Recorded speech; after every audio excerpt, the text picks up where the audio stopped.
Hi friends, happy Wednesday. Thanks for joining us for Unscripted here on 13 Plus. I'm Anna Orsini. And I'm Carson Courier. Happy Wednesday. We all hope you're having a great day so far. And I know yesterday we talked a lot about just the anxiety surrounded by not having a football coach, head coach. Lots of stress. Right before the show, we actually got the news into our newsroom about Brett Brennan. And now I really like him. Yeah, Carson 24 did hours a of research. I did, yeah. But I just think that coming in, obviously, he has relations to the University of Arizona. Which we has love. coached here before as a grad assistant. But people have really good, very positive things to say about him, obviously. And he just seems like a good guy. Yeah, he does. He seems like a very good guy. I love how he showed up wearing the hat. And it looks like he just pulled the hat straight from his closet. Like he had the U of A merch, knew, Bear Down Arizona, knew the song, knew all of it. So, like, his wife went to U of A. Yeah, did you know that? And she seemed very happy. Yeah, she was wearing the red coat, very cute. But I think one of the big things that stood out to people is the fact that he did coach at San Jose State, and he was there for 7 years. So obviously, people are kind of, after Jed leaving, after just 3, it's the longevity. We want somebody who's going to build a program and maintain it. And so hopefully that's going to be the case. So obviously this announcement came out, but today you will actually have your own opportunity to kind of hear from the head coach, new head coach, and hear, just why he wants to be here at Arizona himself. He's going to have a press conference. They're going to be introducing him officially, head coach Brent Brennan, today at noon. So that is going to be something that we stream live here on our 13 Plus desk, just hearing from the head coach and hopefully, starting off a new era of football that's hopefully same players, same people that we like to see there on the field. But very positive energy out there yesterday, obviously.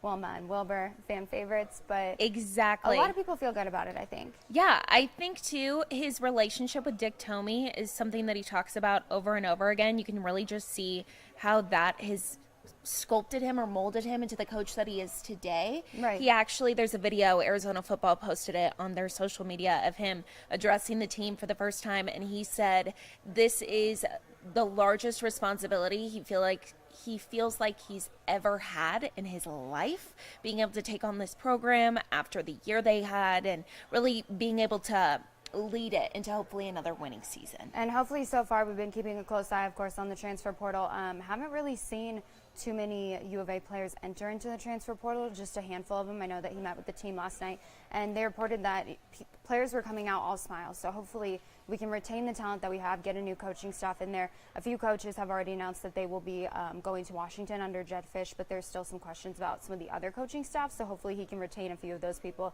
that were critical in making this program what it was this year. So again, 13 Plus at noon, we'll have that press conference for you live.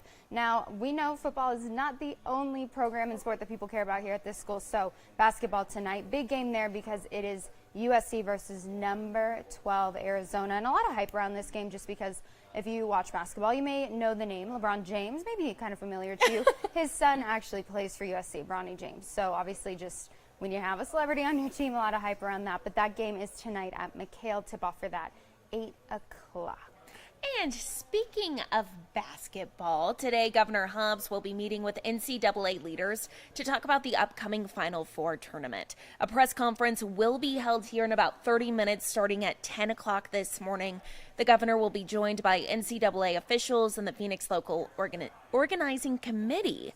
They will discuss the economic impact the tournament will have on the state, as well as preparations for the Final Four that is set for the 6th and 8th of April. Super excited to have the Final Four here in Phoenix. I know, and you never know who it's going to be. I went to March Madness last year in Sacramento. We were hoping to see Arizona there. That wasn't the case, but watched a couple of the games. It's cool the way they do it. You buy your tickets, and then you get to go to 2 of the games, so you can see your team, you can see another team. Super fun. I would say one of the more fun events when it comes to just college sports, and obviously with Arizona being I love the upsets too. There's always that one like Cinderella program who nobody, like they're just some tiny school from like Pennsylvania, and you're like, I've never even heard of them, but rooting for them. So yeah, very exciting to have it here at home this year. Well, we do want to take things to Washington, D.C., take it national this morning. Taking a live look out at Washington, D.C., a press conference will be happening today to discuss the United States' continued support of Israel. A bipartisan group of senators will actually be hosting American and Israeli families of some of the hostages that were abducted by Hamas. Now, those hostages have now been held captive for more than 100 days. President Biden will also be meeting with congressional leaders at the White House today to discuss a supplemental spending bill. The proposed legislation aims to send aid to Israel, Ukraine, Taiwan, and the U.S.'s border with Mexico. So something we've been talking about for a long time. Hopefully we get some answers this morning after they meet, but definitely a big national story that's going to impact a lot of people. Absolutely, and I think that when you hear that, term 100 days, I mean, can you believe it's been 100 days? You can't, and it's hard to believe that people have been in captivity for 100 days. I think that when it first started, when that attack happened, a lot of people thought, maybe a month, but 100 days now. So obviously the U.S. wanting to be part of that effort to get all of those hostages released and to get people back home with their families. So that's something we will be keeping an eye on. Obviously, when we talk about politics too, border security has been a huge topic of discussion recently. And we do know that today, actually, they will continue that discussion at the border here at home. They'll have a joint legislative session on the border. They'll have state lawmakers from the House. They'll also be hearing from Cochise County Sheriff Mark Daniels, who, of course, has kind of been on the front of that, having to pull a lot of his resources towards border security, human smuggling. And the Yuma County Sheriff, Leon Wilmot, will also be there. Yeah, that is happening today at 1:15, and they will be providing representatives with updates, just kind of letting a lot of people know what's happening here at home, what they've been dealing with locally. So a busy day today. Very busy day, lots going on and lots to keep you updated on. Another thing that we are keeping an eye on today, and something that you can actually attend if you would like, is this in Cochise County. It is a voting equipment demonstration. So that'll be happening in Sierra Vista. There will be 2 demonstrations happening at Cochise College. We've been talking about this for quite some time. The first will be from 10 to 11 in the morning, so starting here in about 20 minutes. The second will be going on from 6 to 7 p.m. After seeing the equipment in action, there you go. You can see all that information there on your screen. People who attend can ask questions. They can get more information. And the good news is this is free and open to everyone. And then something else that we are keeping an eye on today is just this reported rise in sextortion crimes. It's something we've talked a lot about. We've had national stories, obviously stories locally, children specifically being targeted by online criminals who then get content from them and then exploit them for money, various things online. And the FBI is actually talking about this in 2 different communities today, Phoenix and Tucson, because they said that they've seen a pretty significant rise in this type of crime. They want parents, educators, caregivers to know about some of the dangers online. They actually reported a 20% increase in sextortion crimes involving minors from October of 2022 to March of 2023. But the scary thing about that is a lot of these crimes go unreported because they're kids. They don't know how to talk about it with their parents. They don't know what to say, what to do. So that number and that increase could actually be significantly higher. Yeah, victims here are typically males between the ages of 14 to 17. So that's also, I think, a surprising statistic for a lot of people to hear.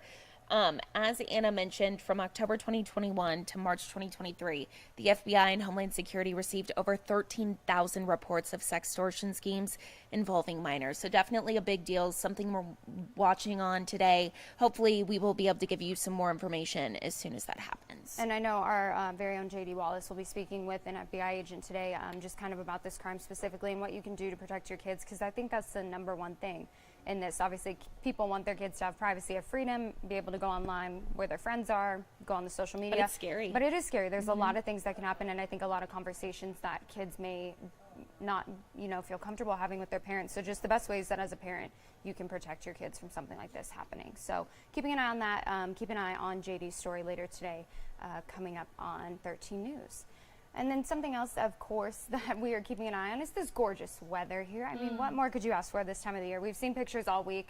Buffalo, Des Moines, all places. Really everywhere but here. Yeah, all places that I wouldn't want to be. Pacific Northwest, they're being hit by storms. Right. But here it's quiet. Yes. Now, is that a concern when we talk about drought conditions? I mean, we're loving it right now, but it Right. is dry. That is true, and the drought monitor is certainly something that we watch year-round. Unfortunately, we saw it worsen last fall, and that's continued into this winter because winter is typically our second rainy season of the year behind monsoon. So it is really important that we do get those rain and snow systems. That way, when we head into spring, which is always very dry and very hot, we don't have as high of wildfire concerns. So thankfully, we do have some rain chances in the 7-day forecast, But in the meantime, we're enjoying this nice weather compared to the rest of the country. In case you need that comparison this morning, it's 48 in Tucson, 56 in LA. But you can see a lot of purples and blues on this map. So temperatures are in the single digits, the teens, the 20s, some 30s in some spots. They're starting to thaw out ever so slightly. The good news is we don't have any temperatures below 0 this morning across the country.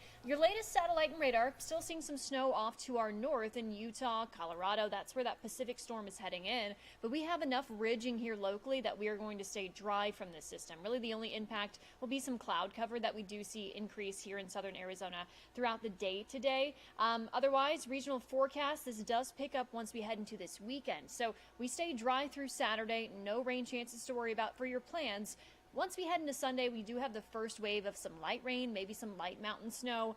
Better chance rolls in as we head into Monday night and Tuesday. That could be more widespread, a little bit heavier. So that's the main system I will be watching heading into next week. Of course, still a ways away, but we'll have an eye on that. In the meantime, gorgeous morning out there. 30s in Wilcox and Safford. We have 40s in Nogales, Tucson, low 50s in Sierra Vista and Marana to kick off your Wednesday.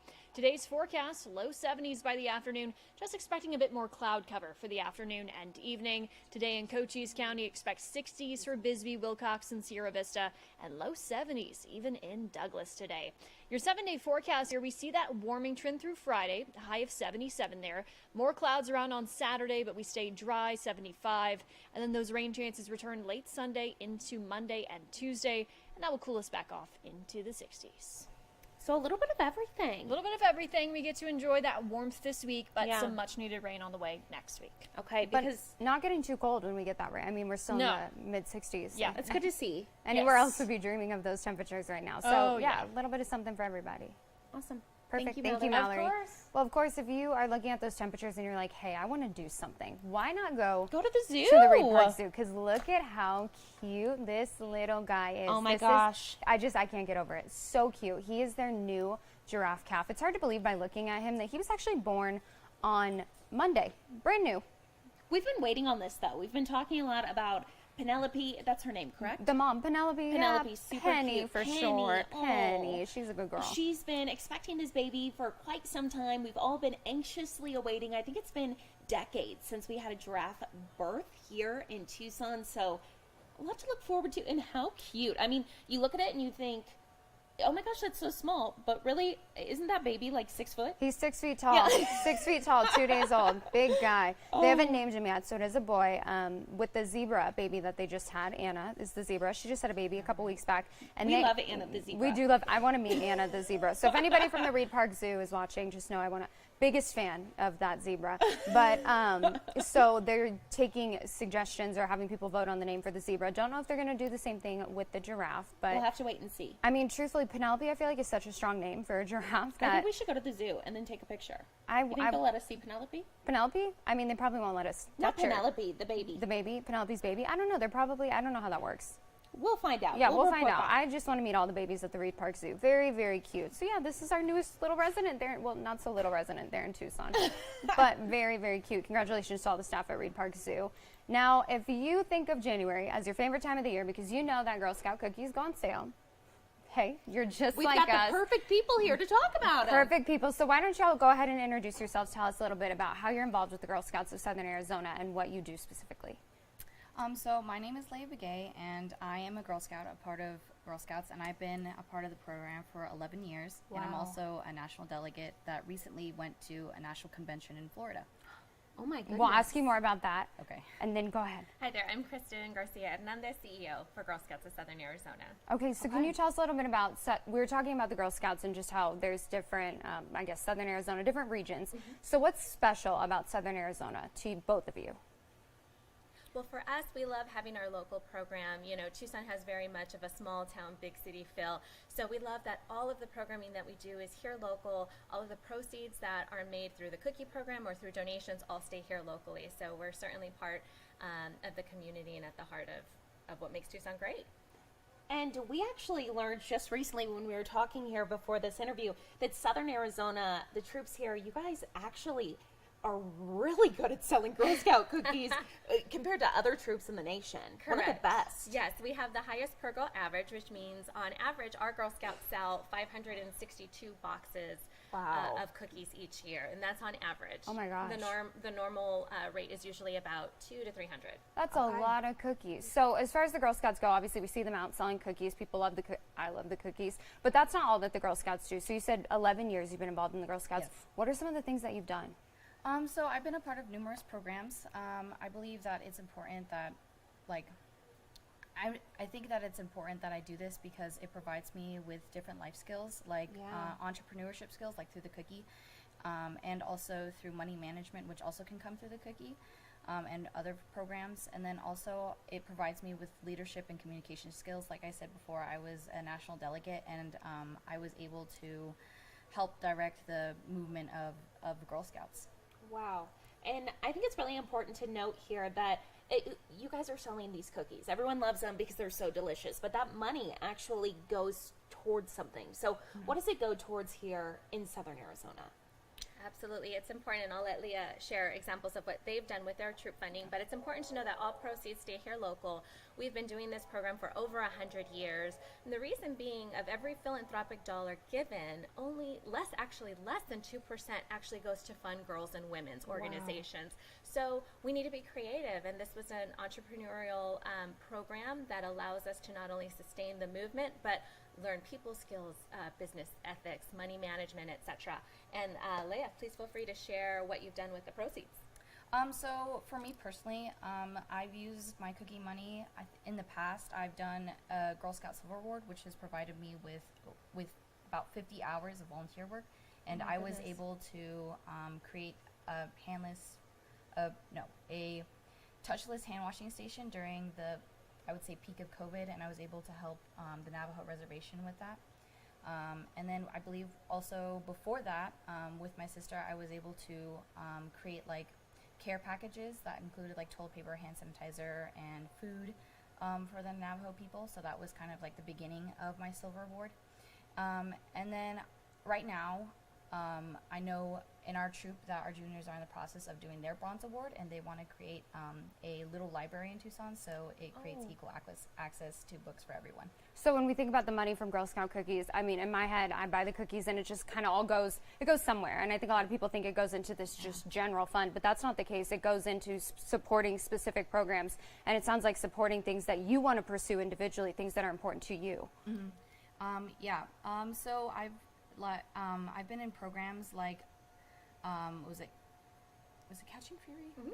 Catching Fury, and that's where I was able to learn what it was like to be a first responder in Tucson. So a bunch of like women first responders came in, and like there was like a forensic scientist, there was police officers, firefighters, and it was amazing.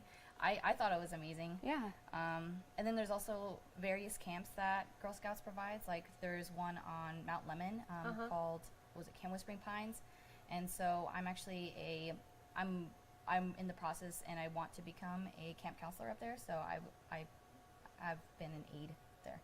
I'm super impressed by you. She can take us camping. I'm like, you throw me and Carson up on Mount Lemmon, it's not going super well. We'll go with you. You honestly have done so much in so little time. I know, it's so crazy how Girl Scouts is able to provide me with so many opportunities like this. Like I could just keep going on and on and on about how much I've learned and how much I've done and what I've done and how that's impacted me. Well, I think you're just a prime example of why not only people should buy these cookies, but kind of do a little bit more research. It's not just, you think of the vest and you think of all the badges, but you're really making a difference. Absolutely. And with the cookies, I know that we were talking a little bit about the prices, $5 a box. And that's something that we've seen increase other parts of the country, but it's not here. So why was it important to you guys to keep those prices down? And I guess how can you make up for that deficit now? Because you're taking that on as an organization. Yes, as you can imagine, commodities have increased, and the cost of the cookie itself has increased dramatically, but we felt we wanted to stay at that $5, $6 for our specialty cookies for another year. We want to make sure that the community is aware of our pricing and why that structure works.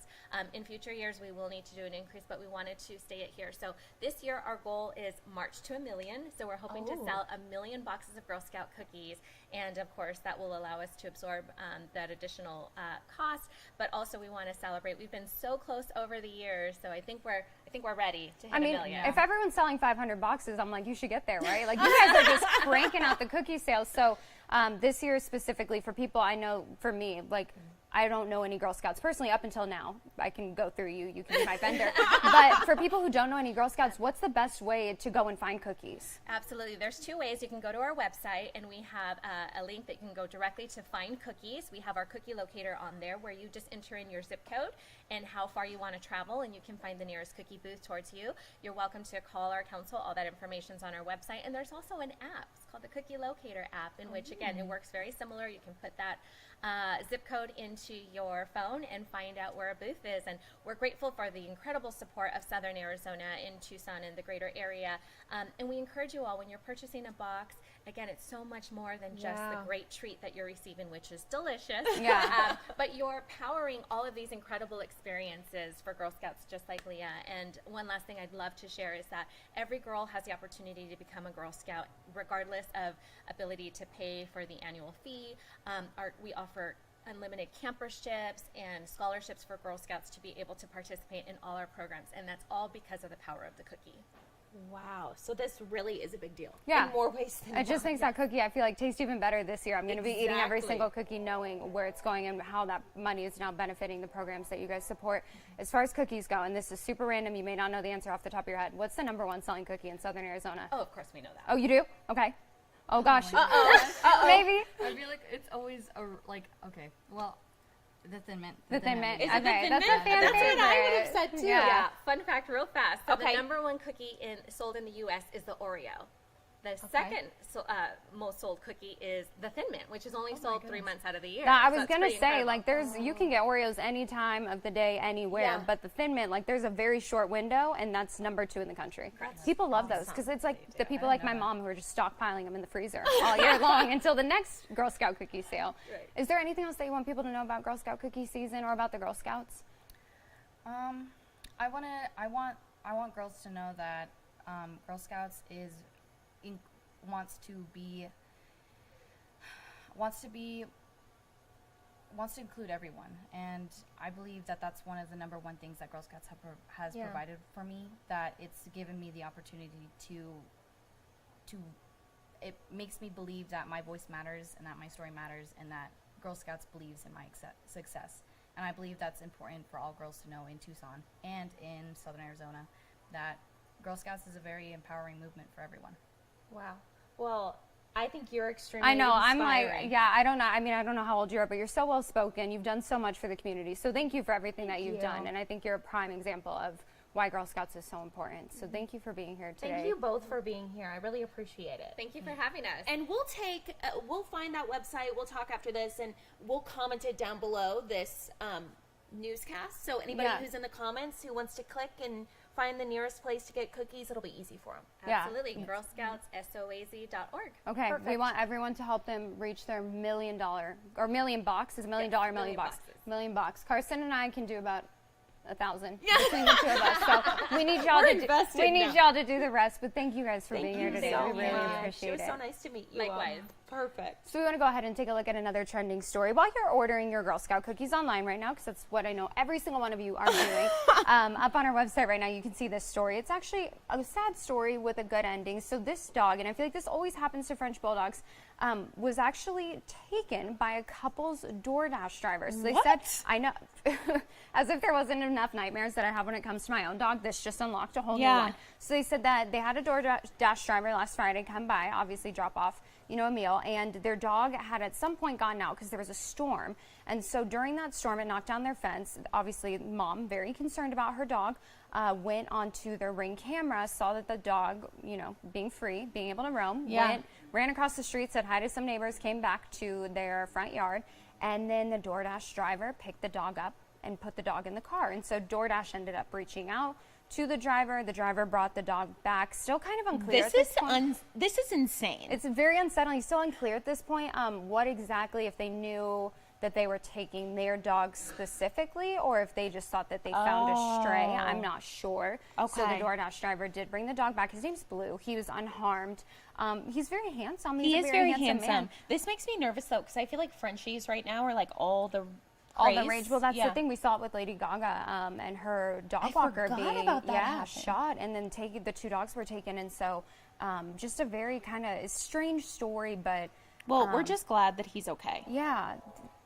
obviously glad that he's okay. He's so cute, but yeah, just very weird. Just keep an extra eye on your pets. Make sure that, of course, when storms come through, that they're secure. We all know that my dog Zona would go with anyone. It just makes me nervous. Is that Goldens? I mean, not much of a protector, but very glad that Blue is okay and back home with his family. Another story that's kind of trending today on our website, actually, I've kind of seen it progress throughout the day and go up on our website, is this story. And so the top of it, you can see it says that people in their 20s are spending big bucks now on anti-aging procedures. And they said that this number has actually increased recently, and that people are kind of doing this more preventative approach to skincare, which is getting all the things to prevent wrinkles. But doctors said, the Board of Plastic Surgeons actually in America said that there's no wrinkles. So that's the problem, is that it's preventative. And they're saying, that these kids who are getting it, people in their 20s, 20 to 29, they don't actually need them. But they said it's gone up by 71%, the amount of people who are getting these kinds of procedures. Wow. Now, I feel like two things here. One, social media, I think, has made this way more common, especially when we started seeing celebrities like the Kardashians or people just openly talk about it. Then I think it drew in a younger audience of people being like, well, what's that? What can I get? Yeah. Another thing, though, and I want to talk about this. So at the University of Arizona, gosh, that makes me nervous. Students can use Cat Cash, which for folks who aren't from the U of A, it's something that your parents, it's kind of like your meal plan card. Your parents put money on it, or you can put money on it, and then you can use it at different stores or restaurants across campus. A studio now is allowing students to use that money to get Botox, to get fillers, and I think it's really something people are talking about online. A little controversial.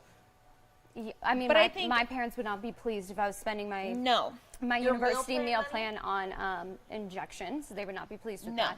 But I think it's one of those things that just because of social media, obviously, you're exposed to more things. People do Botox for migraines. A number of different reasons. There are a lot of, there's a lot of, TMJ. Yeah, there's a lot of medical benefits, I think, to getting some of those procedures done. For me, I'm not surprised by the numbers, seeing them go up. I think with social media, it's kind of, it's just hard. New norm. You always see people who are better looking or who have more than you, and so you kind of want to get, I guess, the grass is always greener on the other side. I will say, though, I'm an advocate for whatever makes you feel good about yourself. If it makes you feel better, but just do it safely. That's the only thing. Make sure. And make sure you're going somewhere that's safe. And that's the thing. When you see that number going up by 71% and people are doing preventative treatments, I just want people to do their research ahead of time, because you never know. I mean, at the end of the day, what could be injected into your face? But if you're like, hey, I want preventative aging, techniques aside from injectables, the dermatologists actually with the American Society of Plastic Surgery say that at this age, so 20 to 29, simple skincare, moisturizing, cleansing your face, sunscreen, so important. Big deal here. Yeah, sunscreen, and they said that can make all the difference. So if you don't want to take those steps, then just do that. But to each their own. You're all beautiful. It doesn't matter what you do. Exactly. And then taking a look at this story, you saw the Stanley and you said, oh gosh, here we go. I know. Honestly, it breaks my heart because I think kids are so mean. My mom jokes with me because she's like, she can't wait for me to be a mom because she thinks I'm going to be extremely protective. I will be, just the way I am with my dog. Yeah. But it's so sad. So just to give you a little bit of background here, a 9-year-old girl got a tumbler from Walmart. It was super cute for Christmas. Went to school. All the other girls bullied her because it wasn't a name brand Stanley. We're seeing all these videos on social media of people flocking to the store to get their Stanley cups and then reselling them online. We both have Stanley cups. I've had mine for over a year. Yeah, I mean, I don't know what the new. It keeps it cold. However, not a parent. I just have a dog. This is ridiculous. Kids lose things, right? I mean, I don't have any kids, but I assume because I lost things as a kid. Or drop it. I would come home and be like, Mom, great question. I don't know where I put that backpack. So, knowing that, I don't know if I was a mom, these are pretty expensive. If I would hand my kid a $45 cup. But what's sadder to me is that kids recognize it kind of as like a societal thing. Like you either have the Stanley or which is you also, don't. I think, because of social media. Yeah, and so for a kid to be bullied over a cup. I know. I wonder if they actually show the cup that she was bought here. I don't think so. But if you Google this, if you go to KOLD.com, you click on this story here. I believe the full story on our website shows the cup. It was super cute. So I just think people need to be a little bit nicer. Yeah, what does this world come to where we're bowling Teach over your kids? kids Yeah. that it doesn't matter. As long as everyone has water to drink and food to eat, Right. it doesn't matter That's the what important they're thing. drinking it Right. out I agree. Well, those are the trending stories right now on our website, so you can go check those all out, KOLD.com. And we do want to take another live look outside. of. Looks gorgeous It's out gorgeous. there. Just the perfect amount of cloud. Just a little tinge of cloud cover. Sunny though, 70 degrees today. We're going to be like that until Sunday, and then rain chances move in. But again, not getting cold, just dropping down into the 60s. So we have it pretty good compared We to do other have it pretty places. good. 77 degrees expected for Friday. So I know I'm going to be outside enjoying it. Wear your sunscreen. Drink your water. Very Be important. nice to people. Yeah, just And be we'll leave you kind. with that on your Wednesday. And buy Girl Scout cookies. Buy Head Girl to their Scout website, cookies. Support the Girl really Scouts. quick. Here, we have some here. Let's show them. Look how good it looks. It does look Honestly, good. though. $5, and you can support all those programs. And they don't have any new flavors this year. That is one thing That's that they okay. didn't mention. Thin Mints. Go get yourself a box of Thin Mints. We appreciate y'all joining us today. We'll see you tomorrow back here on Unscripted on 13+. Thank you for watching. Have a great day.